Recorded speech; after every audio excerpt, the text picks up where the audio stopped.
കുറച്ച് പ്രേക്ഷകരെങ്കിലും രേണു സുധി ബിഗ് ബോസിൽ വരണമെന്ന് ആഗ്രഹിക്കുന്ന കുറച്ച് പ്രേക്ഷകരാണ്.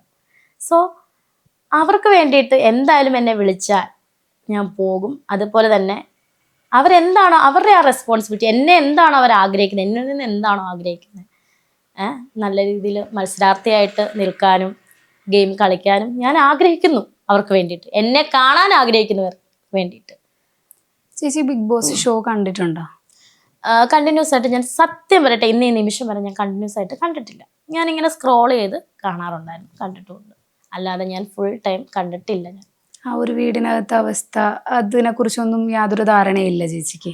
ധാരണയുണ്ട്, നമുക്കൊരു കുറച്ച് കാര്യം കണ്ടാലും നമ്മൾ മനുഷ്യരല്ലേ, നമുക്ക് ധാരണയുണ്ട്. പക്ഷെ ഞാനൊരു കാര്യം ചോദിച്ചോട്ടെ, ഈ വീടിനകത്തല്ലെങ്കിൽ പോലും ഈ പുറമെ സമൂഹത്തിൽ ഇപ്പൊ കുറച്ച് മുന്നേ ഒരു ഇന്റർവ്യൂവിൽ തന്നെ കുറച്ച് നാൾ മുന്നേ ഒരു ഇന്റർവ്യൂവിൽ തന്നെ നമ്മൾ പറഞ്ഞിട്ടുണ്ട്, ഇതുപോലെ സൈബർ ബുള്ളിങ് കേൾക്കുന്ന ഒരു വ്യക്തി ഈ കേരളക്കരയിലില്ലെന്ന്, അല്ലേ? അതിന് വലിയതൊന്നും ഇനിയിപ്പം പോയിട്ട് 100 ദിവസം പിടിച്ചു നിൽക്കാൻ പറ്റും. അതൊക്കെ ഞാൻ പറയുന്നത് എന്റെ പെർഫോമൻസ് അനുസരിച്ചായിരിക്കാം.